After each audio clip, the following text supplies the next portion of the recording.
Welcome to this edition of Cup Chat with Birding with Texas A&M Agri-Life Extension Service. We're excited today to share our 2021 year in review with Birding with Extension. Hope you enjoy. Good morning, everyone, and welcome to Cup Chat with Birding with Texas A&M Agri-Life Extension Service. I hope everyone out there is doing well. So Maureen and I are guestless today, so it's just us. But we're guestless on purpose, right? Like, we didn't try to get a guest for today because we knew this would be our last Cup Chat of the year, and we wanted to do a recap because we had fun doing that last year. Yes. But first, I think we should show everybody our shirts. Yeah, I realized mine was wrinkly on top, so. It's okay.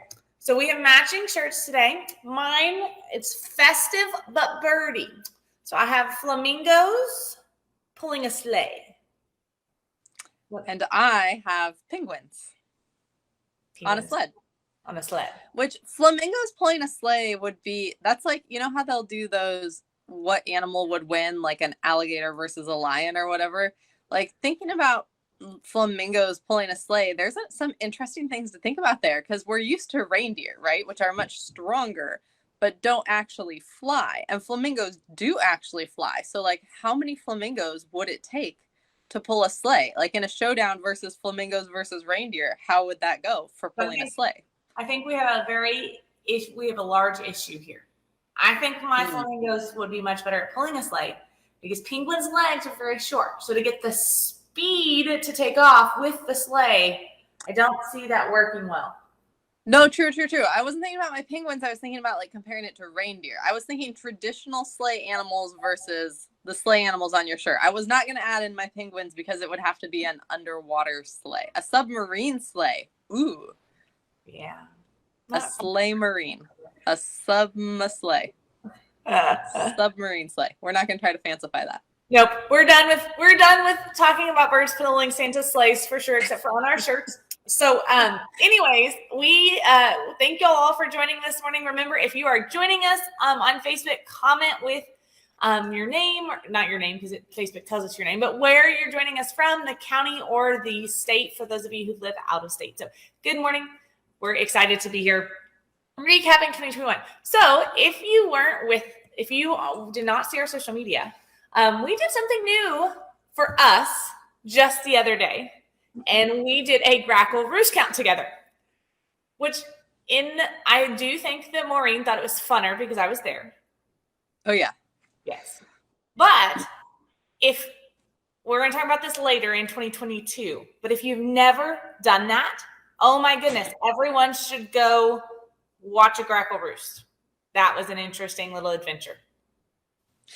And so we had something fun happen yesterday, too, on the Christmas bird count. So Emily had livestock show duties and couldn't stay for the actual bird count in Uvalde.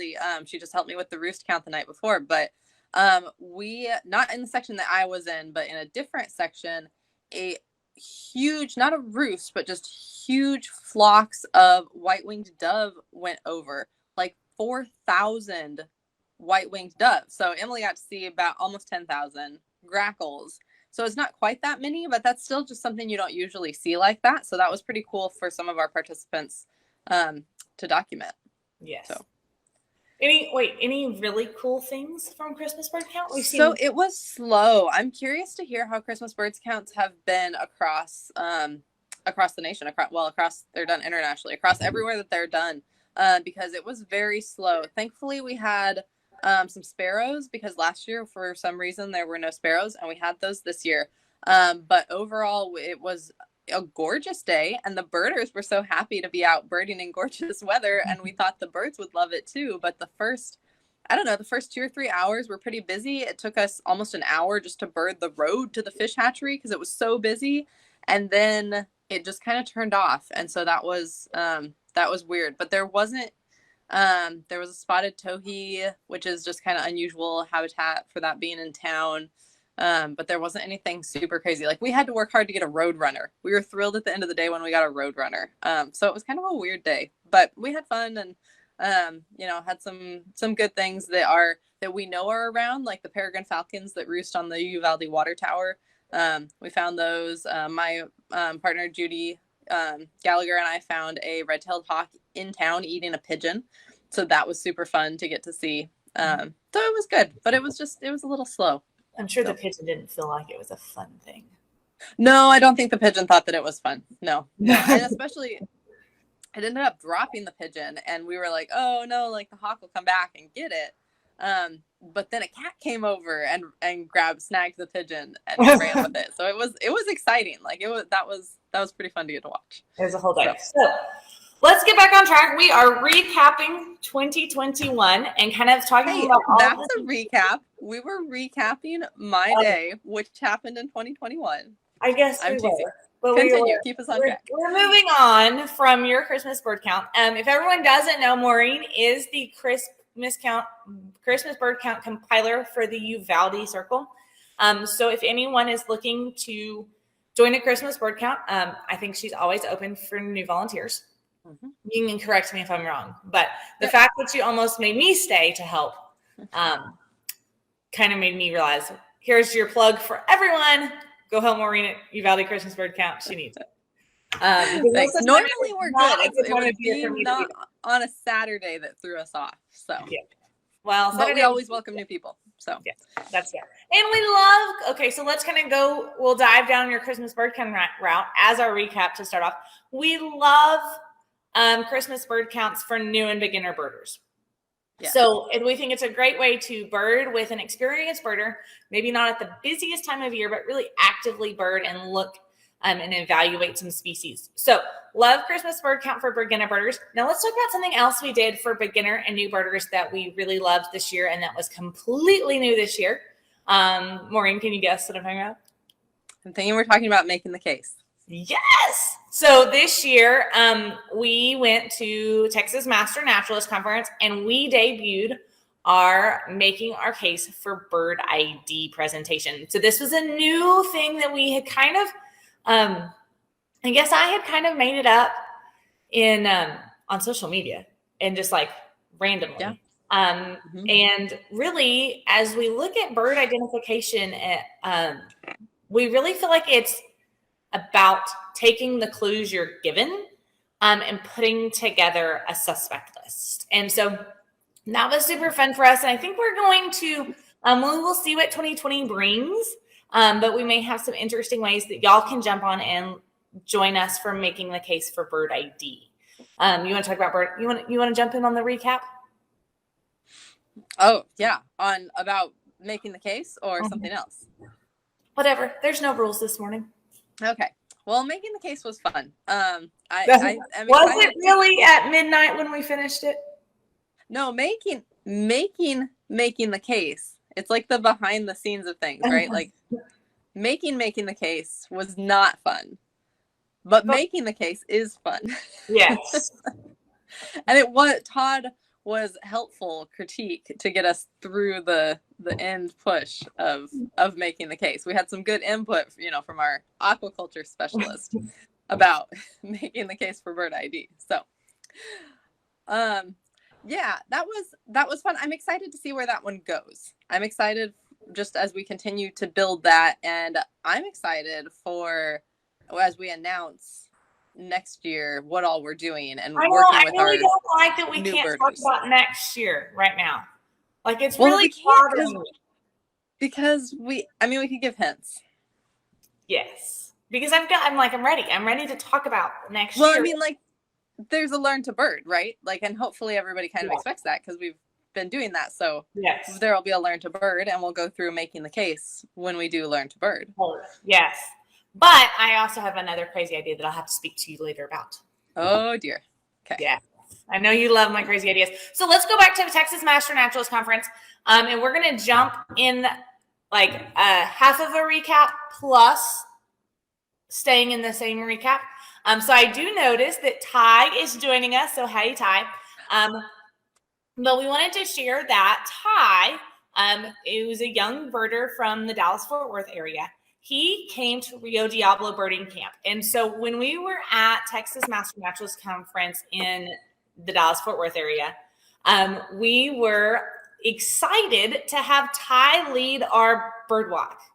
And So the next day we did a Making a Case for Bird ID bird walk, and Ty joined us as our guide. And so got tons of compliments from our participants about Ty being our guide. So Ty, I hate to kind of do like a mom moment as a non-birding mom, because I'm not your bird mom, but it was like, oh, our camper has grown up and is now leading our bird walks. So not that he was a great camper when he came to camp, but it was kind of one of those neat things to see Ty bird at camp. And he just has such a great heart in terms of educating others. So even at camp, Ty was so good about making sure that everybody at camp got the bird. And so it was so neat to see him take that from a youth perspective and lead that into an adult program for us. So we loved that. So you want to recap that a little bit more? Yeah, no, I'm excited to continue that partnership into 2022. So no, we always try to bring people who have a heart for teaching into our programs, even if it's not a beginner program, just because we want any skill level of birder to feel comfortable coming and joining. And so we work hard to make that in our guides, and it's always exciting to meet somebody new who has that ability, and Ty is definitely one of those people. So we look forward to continuing to work with him. Yeah, you never know where Ty might show up in 2022. Yeah, everybody. I get to start collecting. I'm excited. I can do this. I cannot tell all the secrets. Okay, so let's go to the big recap. Wait, can I say something about Master Naturalist Conference real quick? Absolutely. Before you move on, I so appreciate all of the Master Naturalists who watch us on Facebook, who watch Cup Chats, because something I'm not used to was walking into the conference and having people be like, I know who you are because you watch us on here. And I love that, because we're always excited to know that you enjoy this and that you enjoy our content. And it's just kind of funny. And we've done enough programs too that I had a couple of people say, hey, we came with you, birding the border, like the first birding the border. And my brain is going, you look familiar, and I'm sorry that I don't remember more of that, because it's been a little while. Like, that's what's kind of cool, is it's been a little while now. When was our first birding the border? A few things. So when was our first birding? 2017, 2018? Yeah, it's been a while. So it's been a while. 2017. Yeah. Yeah, it's been a long time. Okay, so, and then quick shout out. Also, fun thing at Master Naturalist Conference is I completely interrupted Maureen's presentation for small acreage landowners when I ran into my high school nurse and who I babysat her kids. And so I apologize again, Maureen, but it was one of those magical moments where you see someone you haven't seen in 10, 20 years. I mean, it had been a while. So it was, sorry about that, but that was neat. No, it's okay. It was kind of funny, because I, obviously knew she was in the room, and then to see the look on y'all's faces was pretty awesome. And actually, can I segue into more recapping? Yes, you can segue. Because I always enjoy just seeing the look on somebody's face when they're like in awe, or just, something cool is happening. One of my favorite things from this year was when we had the kids at Rio Diablo camp, and we took them to the bat flight, the Frio bat flight. And so we had birded on the Annandale Ranch, and then Frio Bat Flight is part of that, but anybody can buy tickets and go over there. And so we bought our tickets, and we went over, and we told the kids how cool it was going to be, because Emily and I have seen it before, and the bats took a long time to come out. And so we did waiting. And of course the kids are just going off of our word that it's going to be cool, but they're not sure probably that their definition of worth it is going to be our definition of worth it. And then when the bats finally came out, the looks on their faces were wonderful. That was, I think, one of the highlights. And that's not even bird related, right? But there were some birds, there's hawks that come in and grab bats. Rocky the bat. Yeah. So that was one of my favorite things this year. The look on your face when you interrupted my talk was solid. Also, the kids seeing the bats. Oh, let's I hope Brian is watching this morning. And I hope as I share this, he appreciates me. Because let's recap Birding the Board, or Rio Diablo Birding Camp. This was Brian's idea. And let's just state we were gone 8 days. What was it? Mm-hmm. 8 days. We were gone 8 days. Seven nights. I don't even remember how long it was. It was a long time. There was a long camp. And then on the first day of camp, we wake up at 4. I don't even know. It was early. And we hiked up the mountain in the dark to see a bird. Then did you see the bird? No, we didn't see the bird. No. But you heard it, right? We heard the bird. It only was like, hi, I'm here. Keep walking. Oh, wait, I'm not going to come out. You can walk back down the mountain now. That's how I felt about the Kalima warbler. Felt like he was a very rude bird. We had brought all of these children up the mountain to see him, and he didn't even want to come out. And I had woken up at 4. But then you guys did you see or just hear the Mexican whippoorwill? Sometimes it's hard for me to remember those moments because I'm trying to make sure the kids see or in the right spot, plus don't fall off the mountain. So I'm not sure if we saw that one or I'm not sure what time that was because there was a time where we were kind of like on it was questionable it was completely dark. And there was one that flew across and Ty says we saw it. Thank you, Ty. Yes, we saw it. I was making sure all the kids were still in quiet. But yes, Ty says we saw it. So that one, but I think one of the cool things there was, and Ty will correct me again if I'm wrong, but we saw, when we were walking up, we heard the elf owl, the screech owl, and another owl all at the same time in the dark. I don't remember. But we heard like 2 or 3 owls going at it all in the same area as we walked up. And that was super neat to me. That was probably my favorite before 5 a.m. birding experience ever. Yes, there is only one Brian. Oh, Brian is watching. Okay. So because how do you know Brian is watching? Wait, I thought you just said yes, there's only one Brian, one birding experience. Oh, no, I was just saying there's only one. This is just I've only ever had one birding experience before 5 a.m. because most of the birding experiences I have before 5 a.m. are making coffee for all of our lovely birders. True.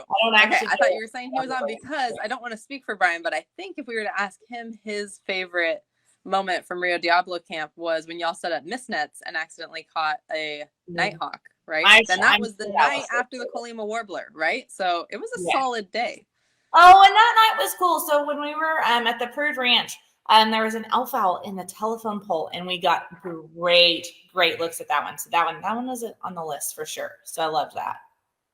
So okay. So let's go ahead. Nope, you go.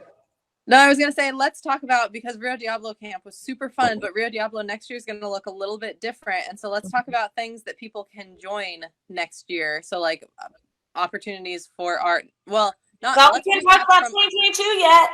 No. I'm saying let's recap from our adult opportunities this year so that our adults can get excited for next year about the things we do, such as mist netting. That's all we'll say about that. But we didn't do any mist netting this year, but it's super fun and we love that experience. So stay tuned for 2022. Is what this is for 2022. But I want to talk about my favorite things from Birding the Border because this was the first year that we made Birding the Border into a festival, and it killed us. And but it was still non-pandemic Birding the Border. It would not kill us. True. Yes. Yeah. We had some challenges launching it and having it be during COVID. But I just was so appreciative of everybody who came out to bird with us and all the landowners that still let us get out and have access to places. Everybody who got to go to, Dolan Falls was absolutely thrilled. And all the places that we birded and saw so many things. The what was it? The Cape May warbler that showed up at Fort Clark. Yeah. And James helping get everybody out of the mud at Fort Clark. And getting good photography opportunities and having Laura there as our keynote speaker. Oh, that There was were good. just And so it was many. so inspiring. Laura as the keynote was so inspiring. Yeah.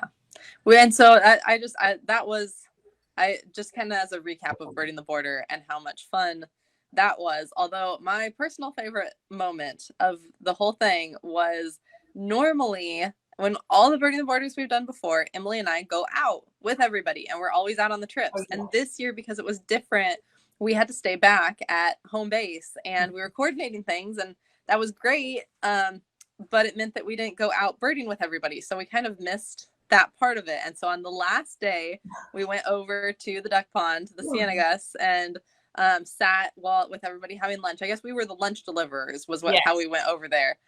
And Emily spotted a kingfisher flying across, and it was just kind of nice to have that moment where we got to be with everybody like we used to be. So yes, yeah. No, and I think Birding the Border, the thing that was so neat to me was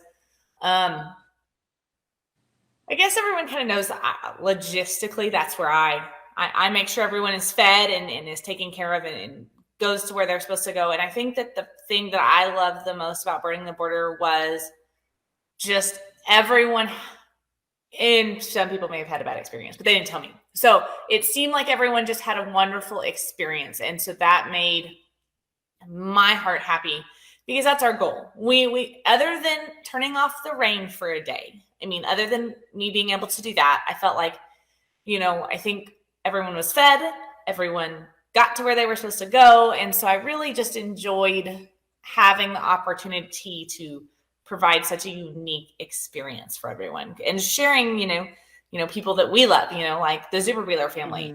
Mm-hmm. And so let's kind of recap 2021 at the Zuberbuehlers a little bit. So the Zuberbuehlers have been our cooperating landowner for 2 years now or so, maybe a year. And so the neat thing about the Zuberbuehler family, they're a historic ranch in Valverde County. They do wool and mohair production and raise Rambouillet sheep. And the neat thing is the family has taken it and continued on. Ooh, Maureen has left us. Oh, no. Oh, no, I'm still here. Sorry. Okay. So, and the neat thing is that they have taken it on. So they have had 2 birding-ish events this fall where they've invited people out to their ranch and been able to do bird walks, or for Christmas, they, since it's kind of a slow time of year, they had dinner in the shearing barn and made Christmas ornaments. The kids always do needle felting and make felt birds for the birders to enjoy from wool there that's produced on the ranch. So I think that's some of the neat thing. We really see him we see that family taking the opportunity to continue to invite birders out on their own property, on their own time, without us. And for those of you who don't necessarily own private ranches or maybe live in an urban area, it's kind of a big deal when a landowner invites the public to their property. Some landowners don't. Some people do not like people on their property. And so I think it's a unique thing that if everyone doesn't know that they are willing to give it a try and invite people to enjoy their property, because some landowners aren't. And I think that's the unique thing about Birding the Border to me, is that we really have created those opportunities for birders to go out on some private lands that normally aren't open to the public. Yeah, and we really appreciate our landowners for that, and we appreciate our participants for always being very respectful of that, because it's definitely something that at any time a landowner could say, no thanks, we don't want to have folks come back. But Dobbs Run is a ranch that we've gone out to for every Birding the Border, right? And we so appreciate them, but we also appreciate our participants being respectful to where we are allowed and invited to go back. But I will say, so the logistics of everything going right is something that makes your heart really happy. And for me, making that connection that you just talked about, because I'm approaching this from a wildlife management standpoint. And so knowing that there's people that are continuing practices or changing practices, adding new practices to improve the bird habitat on their properties, and then connecting people with that as well, makes me so happy. And so in addition to the Zuberbuehlers, Ms. Mueller, Kathy Mueller at the McKenna Ranch, has also had birders go out and stay in her cabins and, report to her about the birds they're seeing. And that's just kind of an area that she's had her cabins, and she's had hunters and campers come out for a long time. But getting to have her benefit from more birders going out there, and birders benefit from knowing about her ranch, which is still just one of my favorite places, that makes my heart really happy as something that was kind of accomplished this year. So that's a neat one. Okay, so I had something about Birding the Border that I wanted to say. Oh, the thing that made my heart happiest at Birding the Border that I thought was an incredible feat that we pulled off that we didn't necessarily know how to, and it's not something that anybody would understand or think this is kind of, that everyone's gonna be like, that's really what was a big deal, and it was our master list. It was a huge deal because I had very strong opinions that people should be able to easily read the master list. And I felt very strongly that it needed to be big enough where we could all enjoy it and easy to read. And so, therefore, Maureen may have hated me just a smidge because... It wasn't me that hated you. It was Liz, because she was the one who had to piece the papers together because it was too big to fit on one poster printed sheet. Yeah. Yes. Yeah. But it turned out amazing. And talk about our sticker birds. I mean, we loved our sticker birds. So the sticker birds were 10 field trips. Well, it's still hanging on the wall in my office. So yes. Go recap us. Go recap it. So our sticker birds were birds that gave us the opportunity, that were unique birds to the festival, that if someone saw, we wanted to give them a sticker because we thought they were unique to the area. And so that is our sticker bird piece of the puzzle.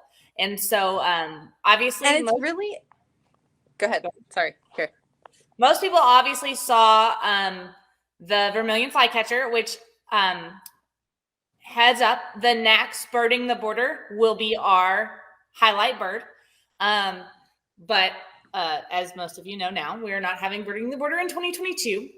Stay tuned for our first podcast, our first Cup Chat of 2022. We will be sharing what we are going to do instead of Birding the Border. But I just thought it was so interesting to kind of see, and I loved everyone's excitement about getting a sticker bird. So really excited. So the other thing that I love, because of course what's important in data, like an eBird, it's not just what you see, it's what you don't see. And so real quick funny thing, we can poke a little bit of fun at Bryant. So there's two things missing here. Morelet's seed eater, that was sad. We don't need to talk about that. Yeah. Black-tailed gnatcatcher, none were seen. And that was funny to me because Romy was out at Zoo Revealer, I think, where it should have been seen, and didn't see one. And Brian was like, how did he not see one? Like, they must have missed it. It must have been out there. And went out later and couldn't find one either. So it was just kind of funny because sometimes you just don't find things. But I loved the sticker birds too. And of course, that was one of those super fun ideas that I was being a grump and wasn't on board with at first. And then Emily convinced me, and I absolutely love our sticker birds now because it's so fun for everybody to see them. And it makes then we displayed it as well so that everybody can see what we saw. And we keep it up here at the Uvalde Center so that we can show off what we did last year. So, yes. So that one was a good one. Okay. Let's jump to recapping. Did we kind of recap Rio Diablo? Yeah, I was going to recap Cup Chats. Okay, so I will give everyone kind of the numbers of Cup Chat. So last year and this year in 2021, we did 36 Cup Chats. So we know we're Wednesday-ish, and we've been mostly good about, it's busy time of year and we get Wednesday-ish. So we always say we're on most Wednesdays. So I guess technically I did that report last week. So we're at 38 or 30. Anyways, we've had a few more. So, and we're going to recap Cup Chat for the next 10 days. Yes. And so that's what I wanted to say, though, is we're about to recap Cup Chat for the next 10 days by showing our top 10 posts. But I wanted to say, Emily, what was your favorite, regardless of whether it was the most popular, what was your favorite Cup Chat? Because I have a favorite. You have a favorite. Oh, that's hard. It is hard. I mean, I don't have like a, How they're long all have very you been close. thinking about that? That's not fair. How long have you been thinking about that? I don't know, like since the drive-in this morning. Oh, so you didn't tell me to think about that. Okay, let me. I should have. See, it's a surprise. Think on your feet. I'm trying to think. Okay, so I kind of really liked Brian's and I's yesterday, like earlier this month, where we did Christmas gifts for birders. That was a good one. It was just kind of was like off the spur of our cuffs, and it was just kind of, it gave me really good ideas for next year's Christmas gift for birders. So definitely 2022, it will be a bang up Christmas gift for birders cup chat. Just everyone wants you to know I'm going to go crazy. I feel very devout about that one now. I don't know. Well, so I have a nerdy favorite, and then I have a like behind the scenes favorite. We're gonna let you go, and I'm gonna pull up the cup chat list and see if you can guess who has the most cup chats. So my nerdy favorites it was almost a tie, but one edged out just for a reason. My nerdy favorite was talking about Zugenruhe with Dr. McWilliams. Ooh, that was because it's such an interesting topic, and we love Dr. McWilliams. He's a great guest. I also really love talking about the range shift in hummingbirds. Ooh, that was a good nerdy one. But the reason that Zugenruhe edges it out is you trying to say Zugenruhe. Yeah, that made that an excellent cup chat. But my behind the scenes favorite of cup chat was the one with you and Stephanie, where Liz and I had to do field work. So I left my phone running a hotspot in a live oak tree on the top of a hill in middle of nowhere, Medina County, with the tablet also hanging from the tree so that y'all could run cup chat through my Zoom account while we did our bird surveys. Well, and that one, talk about the gnats. They were awful, and I just couldn't sit there, and they just kept attacking me. I was attacked by gnats in that one. That was a good one. Because we recorded it, and then I did some editing to get it up on YouTube, I guess. Like, I think I edited that one. Yes. And watching you deal with the gnats was one of those, like, I mean, I've experienced large clouds of gnats, and there's nothing funny about it, but watching you deal with large clouds of gnats was a little bit humorous. So I'm glad you found the humor in that. It's not humorous. You having a baby before boarding the border. That was a bit of a challenge. Yeah. I do love baby, but let's be real. There's some cup chats that I missed because of that. That like I don't, I haven't watched all of them, and so I don't know. What if you were to guess what you thought was our top cup chat, what would you guess that it was? I'm curious as to what everybody thinks about Beyond Birds, because I know one of our top ones was when Terry did Beyond Birds Herps, but I don't think that was our very top one. No, not by a long shot.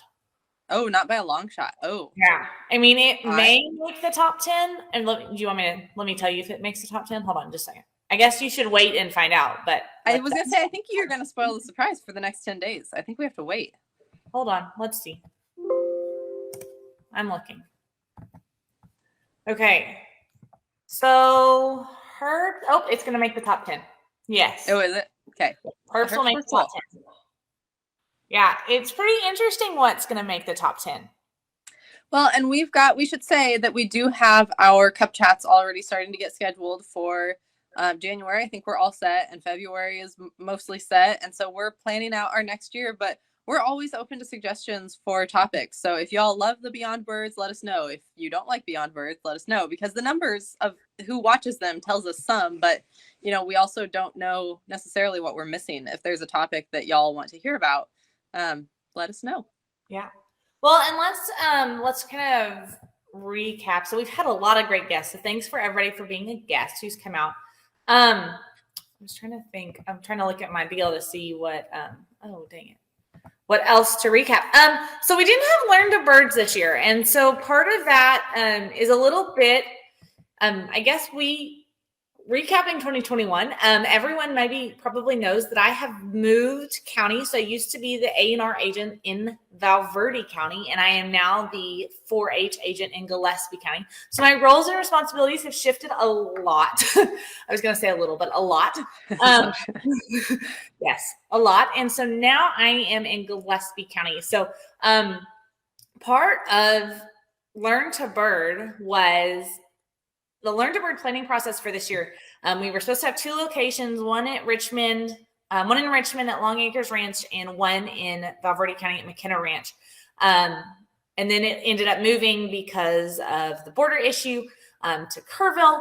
And so a lot of those kinds of Learn to Bird time period was happening when I was moving counties. And so kind of transferring.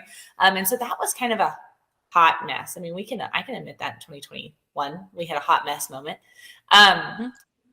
So we're excited about Learn to Bird for 2022. Where we will go, we will announce on our first Cup Chat of 2022. Yeah. Yeah. And I think that's pretty much everything, right? I'm looking at the list. You should have made a Facebook poll to say, did we do a lot in 2021? Why would you say that? Because y'all, when Emily was putting together her document, we do summary documents for extension, and she was working on ours for this year, and she texted me and said, we just didn't do anything this year. I think I called. Or no, yeah, you called me. Said we just didn't do anything this year. No. And I just was mortified. I was like, we didn't do anything. Because like the year prior with COVID in 2020, we did a bunch of virtual programs because it was COVID. I mean, that's what we did. We just did a bunch of virtual programs getting ready for Rio Diablo birding camp and birding the border. We did a bunch of virtual things. And so the number of virtual programs just looked exorbitant. And I was just like, Maureen, we did nothing. What were we doing this year? We absolutely didn't do anything. And so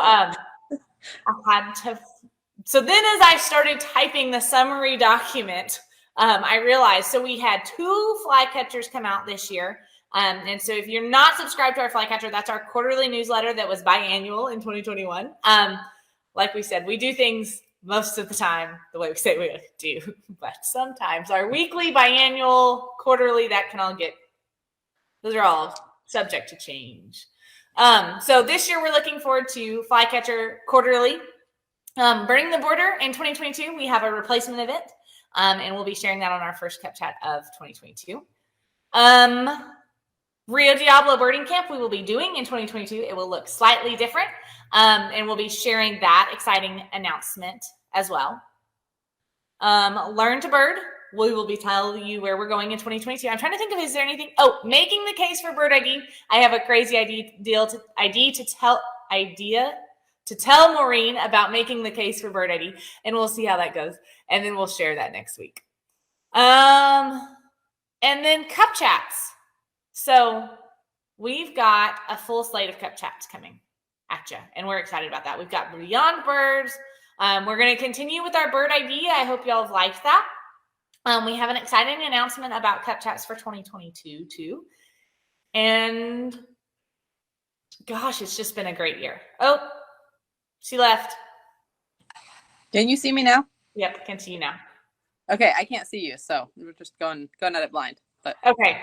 So anything else you want to? Oh, we should probably thank our partners. We had so many partners, so many sponsors: Burns and Beans, HEB, Texas Parks and Wildlife helped us, Audubon, Texas, the Nature Conservancy, the Texas Ornithological Society, our educational optic partner, Land, Sea, and Sky.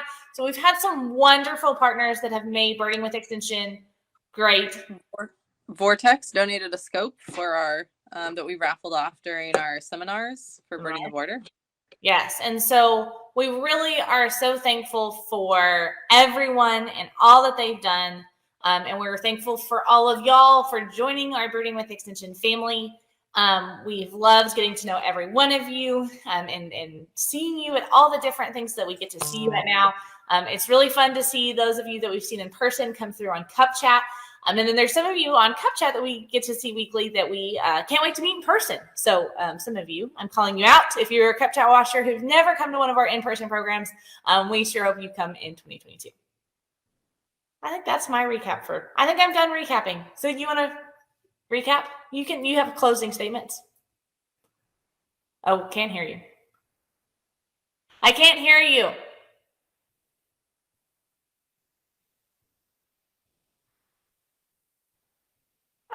What happened? Got to love technology. Oh, well, Maureen is now muted. So, can you hear me? Okay. So, you can do sign language, and then I can try to interpret your closing remarks and give everybody a laugh. We're good. Everyone's good. She loves everyone. She loves me more, and all of my crazy ideas are always the best. And she says yes to everything that I'm saying now. She does think that we should do a giveaway. That's what she's saying, everybody. I think that's what she said.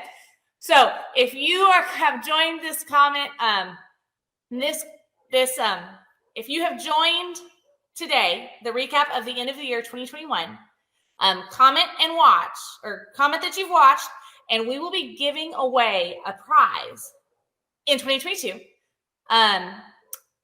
Do you want me to tell you what my prize is already, Maureen? Are you scared? Okay, so she's a little bit scared, but it's a great one. So the winner of today's giveaway, so comment that you've watched, we will draw at our first Cup Chat of 2022, will win access. Oh, she's scared now. Look at the face, the terror in her face. Will win access to all of our virtual birding seminars in 2022. So whoever has watched and commented, we will give you access to all of our virtual birding seminars for 2022. So make sure you comment and join, and we are excited to do that for 2022 for someone who's watched our 2021 recap. So see, it wasn't that bad. It was good. She loves it. That's what she's saying. So anyways, have a wonderful day, everybody. Happy Wednesday. I'm so glad Maureen got muted and we could do a giveaway that she can't even protest. We should do more Cup Chats like this where I'm the only one who gets to talk and you're muted. Anyways, happy Wednesday, everybody. We will see y'all in 2022. Our first Cup Chat of the year will be the first week of January. We are off next week. So enjoy. Merry Christmas, happy holidays, and happy birding. Bye, guys.